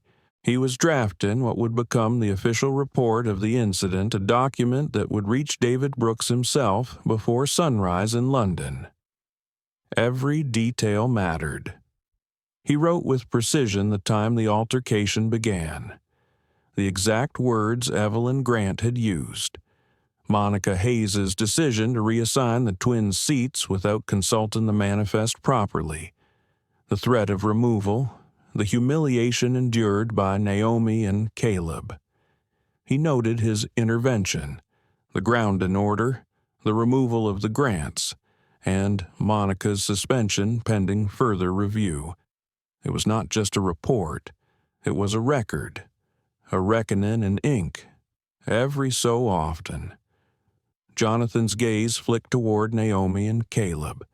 He studied them the way a strategist studies the heart of a conflict, not as pawns, but as the very center of gravity. He saw Naomi's trembling hands as she closed her sketchbook, Caleb's steady composure masking a storm inside. They were young, yes, but they had handled themselves with remarkable restraint. He thought of David Brooks, the man who had built Aurora Airlines from a single regional carrier into a transcontinental giant. Jonathan had worked with him for years, admired his uncompromising principles. Tonight, those principles had been tested in the most personal way possible. Jonathan tapped his pen against the paper, his expression unreadable. He knew one thing when David read this report. The ripples would become waves. Back in 3A. Naomi finally leaned back, closing her eyes. Sleep tugged at her, heavy and uneven, but she fought it. Every time she drifted, she saw Evelyn's smirk, Monica's cold eyes, the narrow aisle to row 42. Shame rose like a tide, threatening to pull her under. She opened her eyes quickly, her voice a whisper. Caleb. Yeah. Did you feel small? When she made us move, Caleb hesitated. His throat worked before he answered. Yeah. For a moment, his voice cracked just enough to betray the truth. But then I remembered something Dad told me once. He said people can only make you feel small if you let them convince you you're powerless. And we're not powerless. Naomi, not tonight. Not ever. Her eyes burned, but this time the tears didn't fall. She nodded slowly. Then let's never forget that. Caleb reached over and squeezed her hand under the console. Deal. Hours stretched on. The cabin dimmed. The Pacific miles passed, but sleep remained distant. Passengers shifted restlessly. Attendants moved softly down the aisles. Jonathan continued writing. Naomi finally drifted off near dawn, her sketchbook clutched to her chest, while Caleb remained awake, eyes fixed on the map, mind fixed on the future, because he knew his sister was right. What happened tonight wasn't just about 2 seats in first class. It was about something much bigger, and when the wheels touched down, the world would know it too. The first sliver of dawn stretched across the horizon as Aurora Flight 762 descended into Heathrow. The soft light filtered through the oval windows, painting the cabin in pale gold. Passengers stirred, adjusting seats and fastening belts, their voices hushed as if the entire plane still carried the weight of the night before. Naomi blinked awake as the announcement chimed. She sat up slowly, the blanket sliding from her shoulders. Her neck ached from dozing in fits, but her heart pounded as soon as she remembered where she was. The sketchbook still rested in her lap, her pencil wedged between the pages like a marker of dreams unfinished. Beside her, Caleb hadn't slept at all. His eyes were bloodshot but sharp, fixed on the tablet in his hands. When Naomi tilted her head toward him, she saw the glow of news feeds scrolling rapidly across the screen. Hashtags, clips, headlines. She felt her stomach drop. It's already out there, isn't it? Caleb nodded grimly. Trending. Aurora Air. Row 42. Videos of Evelyn being escorted off. Jonathan calling Monica out. Even us walking down the aisle back to first class. Naomi's throat tightened. The thought of millions of strangers watching her humiliation and vindication play out on tiny glowing screens made her chest ache. Do they know who we are? Caleb hesitated, then turned the tablet so she could see. Her breath caught. A headline blared across the screen: CEO's children humiliated in first-class Aurora. Airlines faces reckoning at 30,000 feet. Naomi covered her mouth, her pulse racing. Oh, God. Caleb's voice was steady, though the tension in his shoulders betrayed him. It was inevitable. Once Jonathan said Dad's name in front of everyone, it was only a matter of time. Naomi leaned back, her eyes closing. I didn't want this. Caleb turned to her, his voice softer now. Maybe not, but maybe it's what's needed. The captain's voice interrupted their thoughts. Ladies and gentlemen, we've been cleared for landing into London Heathrow. Please fasten your seat belts, stow your trays, and bring your seats upright. Crew, prepare the cabin. The engines rumbled, the nose dipped, and the city came into view, a sprawling patchwork of lights, rivers, and fog. The seatbelt signs chimed, and the entire cabin seemed to hold its breath. Naomi gripped the armrest as the wheels screeched against the runway. The impact jolted through her, rattling more than just her body. This was it. They were back on the ground, but the storm was only beginning. The plane taxied to the gate, but instead of the usual shuffle of passengers rising, stretching, and reaching for overhead bins, there was a strange stillness.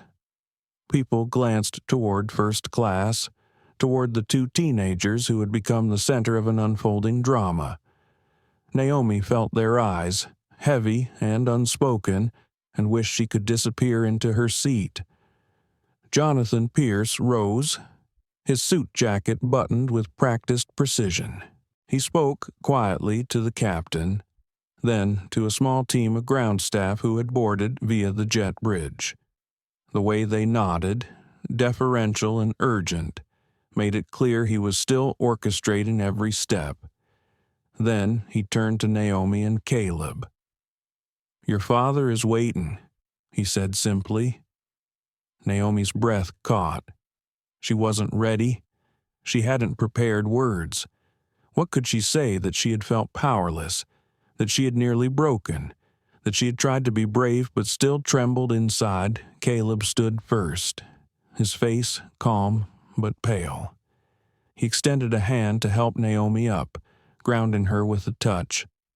Come on, he whispered.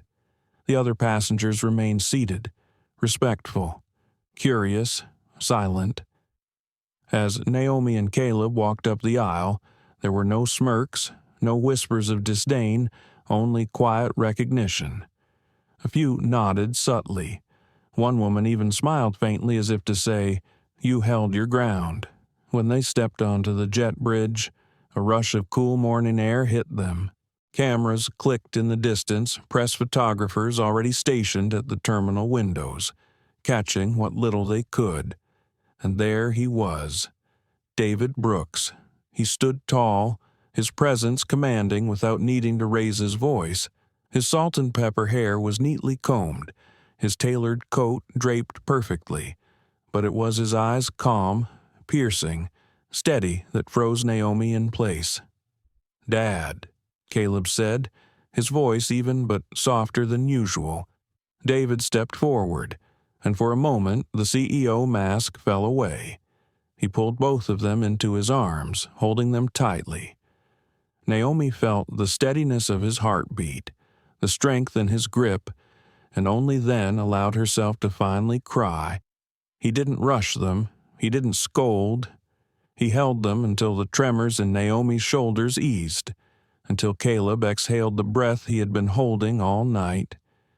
When he stepped back, his expression was firm but kind. I read Jonathan's report. I saw the videos. I know what happened.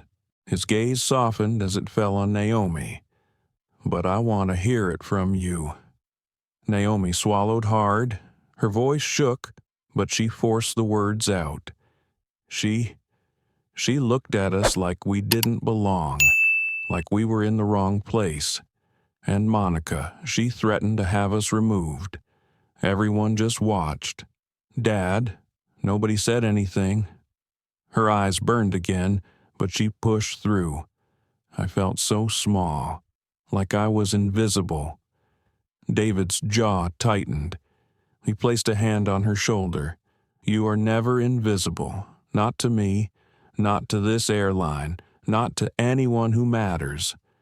Naomi nodded, tears slipping down her cheeks. Caleb spoke next, his tone steady, controlled. It wasn't just humiliation. Dad, it was systemic. Evelyn knew she could push. Monica let her, and the rest of the cabin stayed silent until Jonathan showed up. If this can happen to us, your kids, then it's happening to other people every day. And they don't have the same backup we had. David's eyes narrowed, the weight of Caleb's words sinking deep. You're right, he said quietly. And that's why this won't be buried. This isn't just a mistake, it's a mirror, and we're going to face what it shows us. He gestured for them to walk with him. Ground staff parted as the three of them moved through the terminal together. Photographers snapped pictures, flashes sparking like lightning.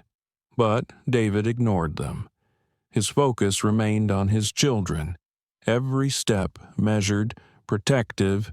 In the private lounge, away from the noise, he finally sat them down. Jonathan joined a moment later, placing the written report on the table between them. David didn't even glance at it. His eyes remained on Naomi and Caleb. You both handled yourselves with grace, he said. More grace than many adults would have. You stayed calm when you had every right to explode. You chose dignity, and that tells me I've raised you right. Naomi looked down, her cheeks burning. I didn't feel graceful. I felt helpless. David shook his head. Strength doesn't mean you never feel weak. It means you keep your head even when others try to strip your dignity away. And you both did that. Caleb leaned forward, his tone firm. So what happens now? David's lips pressed into a thin line. Now he glanced briefly at Jonathan, then back at them. Now, we make sure no one ever goes through this again. Not on my airline, not on my watch. The certainty in his voice sent a chill through Naomi. It wasn't loud, it wasn't dramatic, but it was absolute. And for the first time since the humiliation in row 42, Naomi felt the ground beneath her steady again. The private lounge at Heathrow felt unusually quiet for a terminal at dawn. Sunlight spilled across polished floors, catching the edges of scattered documents and the faint scent of coffee. Naomi sank into a leather armchair, hugging her knees, while Caleb perched opposite, legs crossed, eyes fixed on the quiet hum of the air conditioning. For a moment, the world felt suspended. Naomi's mind replayed every face, every whisper, every tense second aboard Aurora Flight 762. The humiliation, the stares, the quiet judgment of strangers, it all surged back in a wave. Her hands trembled slightly as she clasped them around her knees. I can't stop seeing it, she whispered, voice tight, The way she looked at us, like we were invisible. Caleb tilted his head, his sharp eyes softening. I know. I keep replaying it too. But we've been through worse than the moment they wanted a reaction, and we didn't give it. That matters. Naomi exhaled, leaning back into the chair, trying to anchor herself. It feels like everyone online has already decided who we are and what this means. Mom's phone won't stop buzzing. Dad's assistants keep calling. It's overwhelming. Caleb nodded. It's going to be, but we also have an opportunity here. People are watching. They're paying attention, and we can use that. Naomi turned toward him, eyebrows furrowed. Use it. How Caleb's voice lowered, calm but determined. To change things, to make sure no one else feels powerless on a flight or in any public space. This isn't just about us, it's about everyone who doesn't have a CEO dad to step in. Naomi's chest tightened, a mix of fear and resolve warring inside her. She wanted to retreat, to hide in her sketchbook and pretend this never happened. But she also wanted to step into the light, to turn the humiliation into something meaningful. Before she could respond, the door opened. David Brooks entered, his coat hanging loosely over his arm. His presence immediately filled the room, a mixture of authority and calm that seemed to make the air itself more solid. You've both had some time to process, he said gently, though there was an unmistakable steel underneath. I need your input before I call the emergency executive meeting. This isn't just about a viral incident. It's a reflection of our airline's culture. Naomi and Caleb exchanged a glance. Caleb spoke first. We saw the worst in the staff's reaction. No intervention, just silence. And when Monica threatened to remove us, it was only Jonathan stepping in that prevented escalation. There's a systemic failure here. Dad. David nodded. Exactly. And that's what we're going to address. But first, I need you both to tell me, in your own words, how you experienced it. Naomi's voice trembled slightly, but she forced herself to meet his gaze. It felt like the air around us was judging us, testing if we belonged. The more we tried to stay calm, the heavier the stares felt, and the more we stayed calm, the more it seemed she wanted to push further. It wasn't just a fight for first class, it was a fight for dignity. David's eyes softened. I hear you. And Caleb's tone was steady, thoughtful. I felt responsibility. I felt that even though it was happening to us, it was larger than us. This is about the invisible rules that make people feel less than unworthy. It's about accountability and about what happens when bystanders stay silent. David nodded again, as if filing each word in the part of his mind reserved for immediate action. Well said. That's exactly why this will not be swept under the rug. I'm calling an emergency executive meeting in 2 hours. Every department head will attend. We will review our policies, our training, and our protocols. And Naomi, Caleb, your experiences will guide the conversation. Naomi felt a surge of something unfamiliar: pride, fear, and responsibility all intertwined. I don't know if I'm ready to speak in front of them. David smiled softly. You won't be alone. I'll be with you, and I promise, your voice matters more than their discomfort. Caleb reached over, giving Naomi's hand a brief squeeze. We can do this together. Dad believes in us. I believe in us. The lounge door opened again, and Jonathan Pierce entered, carrying a stack of folders and a laptop. He was composed, professional, yet there was a flicker of respect in his eyes as he looked at Naomi and Caleb. I've compiled all relevant flight reports, cabin camera footage, and passenger statements. This will give the board a complete picture of the incident and help guide policy revisions." David acknowledged him with a brief nod. "Excellent work, Jonathan. Now, let's prepare. Naomi, Caleb, I want you to write down the moments that felt critical, the micro-interactions, the stares, the words. Every detail helps. This is not just about accountability, but about creating real change." Naomi pulled her sketchbook closer, flipping to a blank page. But instead of pencils, she found herself writing. Her handwriting, usually reserved for doodles and sketches, now bore witness to her experience. Every emotion, every fleeting thought, every pang of doubt and fear, she recorded it meticulously. Caleb, sitting beside her, typed on the tablet. His notes were precise, analytical, but he too added reflections on the emotional weight of the events. He captured not just what happened, but what it felt like to navigate the oppressive atmosphere and the quiet complicity of bystanders. David watched silently, proud. "Good. You're doing exactly what this needs bearing witness. Transforming your experience into lessons for others."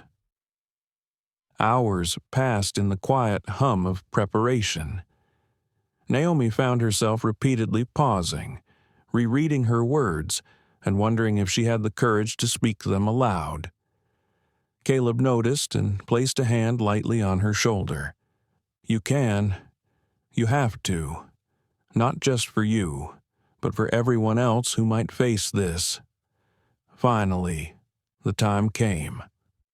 The boardroom of Aurora Airlines was a stark contrast to the quiet lounge. Long, polished tables, leather chairs, the faint scent of coffee and anticipation. Executives filed in, murmuring in clusters, some exchanging glances over the incident that had already gone viral. Cameras were discreetly set up to capture the proceedings, though no one yet understood the full weight of what was about to unfold. David called the room to order. His presence commanded silence. Today is not just about an incident on a single flight. It's about culture. It's about accountability. And it's about dignity. He turned toward Naomi and Caleb. "My children have experienced something deeply troubling. They have faced humiliation, prejudice, and the indifference of bystanders, and yet they chose to remain calm. They chose dignity. I want them to share their experience with all of you." Naomi's hands shook slightly as she stood. Caleb beside her for support. She took a deep breath and began, recounting the moments aboard the plane, the stares, the threats, and the emotional weight of being judged for something beyond their control. She didn't flinch, even when a few executives shifted uncomfortably. Caleb followed, adding his reflections on systemic failure and the responsibility of bystanders. He spoke clearly, logically, but with a quiet intensity that held the room's attention. By the end, the silence was palpable. No one spoke immediately. Then David broke the quiet. "This is why we are implementing the Brooks Mandate mandatory diversity and sensitivity training for all staff, a zero-tolerance policy for discrimination, and clear protocols to protect passenger dignity. This isn't just policy. It's our commitment to every person who chooses to fly with Aurora Airlines." Applause broke out, genuine and strong. Naomi felt a warmth spread through her chest. They had turned humiliation into purpose. They had taken the storm and channeled it into change. The afternoon light filtered through the glass walls of the Aurora headquarters, soft and cool, like the quiet after rain. Naomi stood in her father's office, her sketch of row 42 framed on the wall behind his desk. The lines were darker in person, the weight of graphite visible even from across the room. Two small silhouettes pressed into a narrow space. At the top, a widening glow. It was not pretty, it was true. David Brooks read the last page of a printed memo, then set it down with care. He looked at Naomi and Caleb as if he could see both the children he had raised and the adults they were becoming. Pride flickered there. So did a steady resolve. "We are ready," he said. Caleb nodded, hands folded, posture calm. He had slept only a few hours since the meeting, yet he looked alert. The tiredness showed in his eyes, not in his voice. He had been working with Jonathan and the executive team on the first phase of the Brooks mandate. He knew the milestones, he knew the gaps, he knew where resistance would come from, in quiet comments and polite delays. He was ready for all of it. Naomi stood close enough to rest her fingers on the windowsill. The city stretched out below, humming and unbothered. She thought about the cabin of Flight 762, about the silence that had pressed down when she and Caleb walked that long aisle to row 42. She thought of how the silence changed when they came back. Confusion first, then recognition, then respect. "I am ready too," she said. David rose and walked them to the conference room. The room was full, not with onlookers, but with people who would carry the work. Station managers, training leads, crew chiefs, a few union representatives, a handful of captains and first officers still in their uniforms.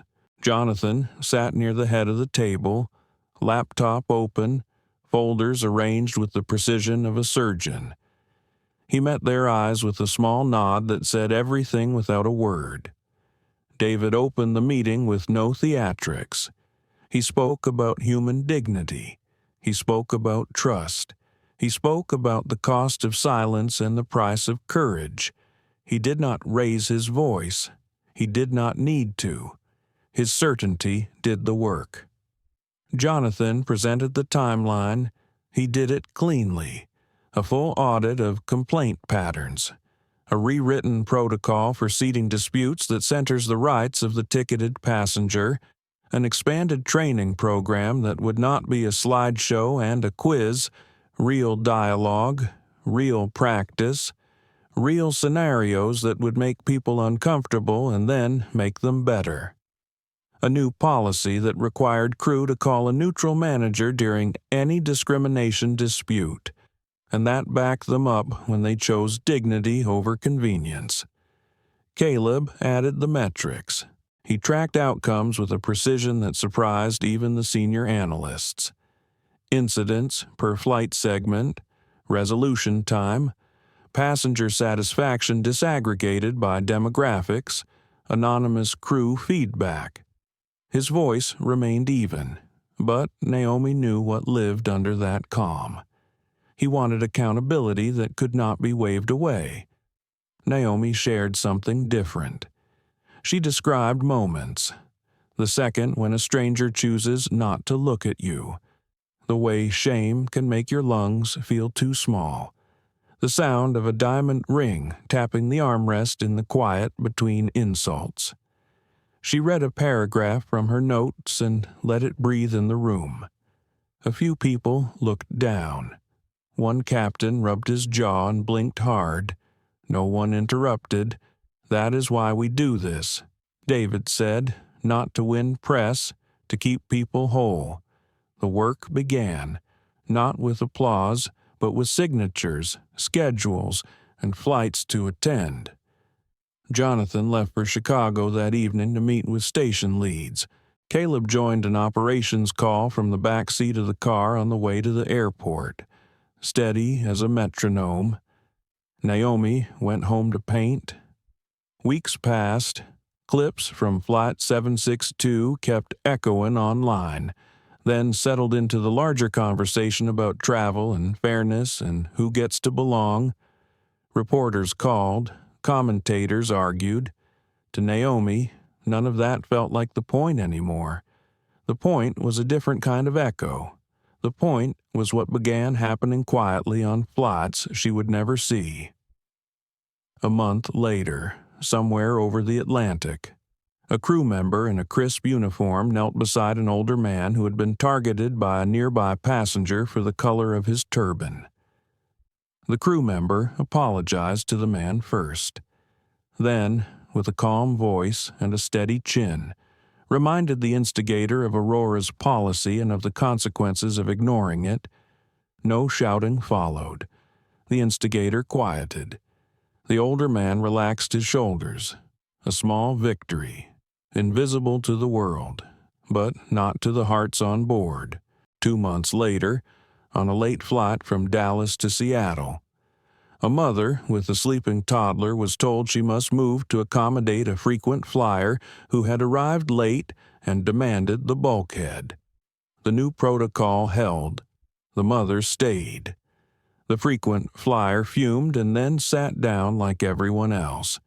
By the end of the quarter, the data Caleb tracked began to show a clean bend, fewer escalations, faster resolutions, higher satisfaction among passengers who had previously reported feeling unseen.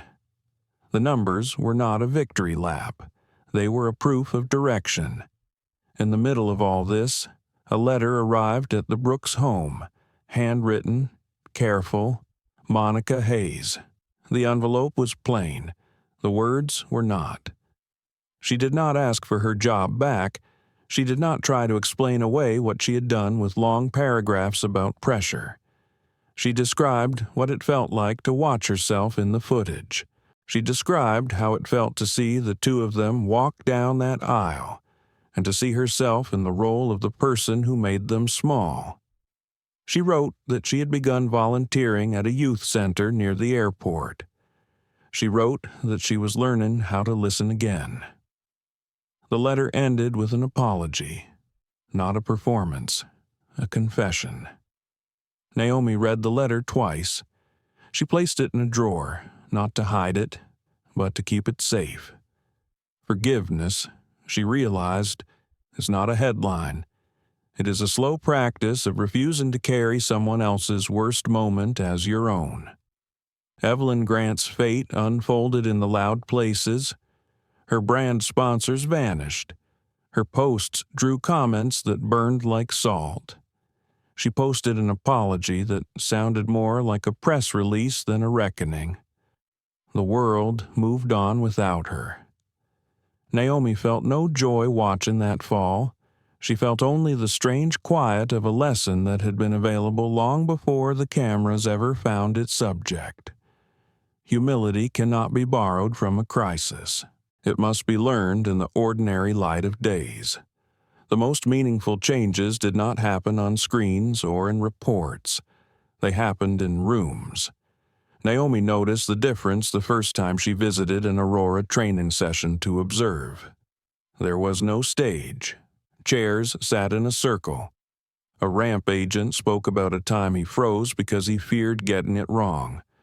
A new hire said she had never known a company to talk so clearly about bias without pretending the topic had already been solved. A pilot described a moment when he chose to stand between a passenger and a bad story. The instructor did not lecture.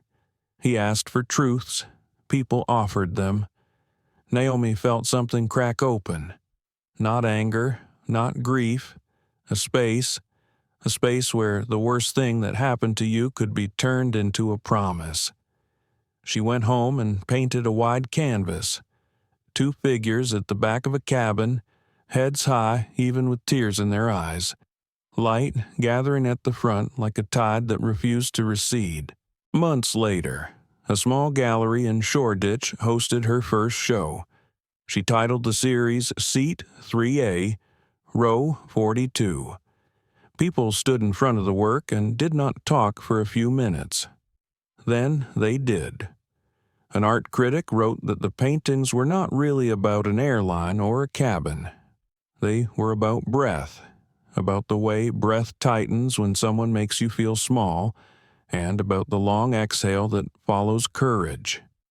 Caleb took a different canvas. He accepted an internship that kept him on the move between training centers, crew lounges, and hangars. He carried a tablet and a notebook. He asked questions without pride. He rode the tug with ground crews at midnight. He watched agents handle a baggage jam without losing patience with the family whose suitcases were involved. He learned that culture is not a memo. It is a conversation repeated so often that it becomes instinct. He kept sending David updates, not dramatic ones. Notes about small choices that saved hours. Notes about a supervisor who changed a shift practice so a single parent could make pickup. Notes about a flight attendant who quietly asked a teenage boy if he wanted to sit near his sister after she saw him glancing back 3 times during boarding. These were not heroics. They were ordinary acts of attention. They add up, he wrote. One evening, after a long day. David stood alone in his office and looked at Naomi's framed drawing again. He thought about how the company he led was both a machine and a promise. Engines are easy to measure. Promises are not. He thought about the moment on the tarmac when Jonathan called to say the plane had been held. He thought about the pause before he said proceed. He realized that leadership is often a permission slip for the right thing to happen faster. He texted Jonathan, "Keep going." Then he texted both of his children, "Proud of you." Sleep. A year passed. It did not erase the memory of row 42. It gave it context. The Brooks mandate became simply the way Aurora trained. Other airlines called. Some copied parts. Some asked for the whole program. A few scoffed and said it was performative. The crews who had lived the change did not bother to argue. They kept doing the work. On a clear morning, Naomi and Caleb boarded a flight to New York. No cameras waited, no crisis hung in the air. A flight attendant greeted them with a warm smile that was not performative. The greeting belonged to the day itself. Naomi took out her sketchbook. Caleb opened his tablet, then closed it, choosing to watch the clouds for a while. When the plane leveled off, Naomi glanced across the aisle. A young woman in a headscarf slipped her hand into her mother's and smiled. In the row behind, a toddler kicked his feet against the seat and giggled at the patient man who made a face back at him. The small orchestra of travel played the same music it always had. Tonight, it sounded clearer. Naomi looked at Caleb. He looked at her. Neither spoke. They did not need to. They had given their worst night a second life, not by retelling it for outrage, but by remaking the spaces where it could happen. As the sun slid along the wing, Naomi whispered a quiet line she had written weeks before. Justice is not a door that slams, it is a window that opens. Then she drew, not the aisle this time, the window and the sky beyond it. The cabin lights dimmed. The engines kept their steady hum. Somewhere in the dark, a promise flew at 38,000 feet, borne along by people who had decided to keep each other whole. That was the legacy of Flight 762, not a scandal, a standard. Naomi closed her eyes. Caleb rested his head back. Outside, the sky held. The seatbelt sign is off now, but the feeling remains. You watched 2 teenagers carry themselves with grace when others tried to make them small. You saw a company pause a plane to protect what matters more than schedules, human dignity. You heard apologies that were not spin, and you witnessed consequences that arrived, not for revenge, but for repair. Discrimination is not always loud. Often it is a look, a tone, a pressure to accept less than you paid for, less than you deserve. Tonight asked a simple question. Who are we in that moment? The one who pushes, the one who freezes, or the one who stands up and resets the room? Naomi and Caleb reminded us that calm is not weakness. It is courage with a steady pulse. Their father showed that leadership is not about status. It is about the permission you give others to do the right thing. The Brooks mandate became policy, but more than that, it became a promise. Choose dignity first, every time. If this story moved you, keep the ripple going. Like this video, share it with someone who needs the reminder. Subscribe to the channel for more true stories of justice, empathy, and change. Stay with us. The next flight is already boarding.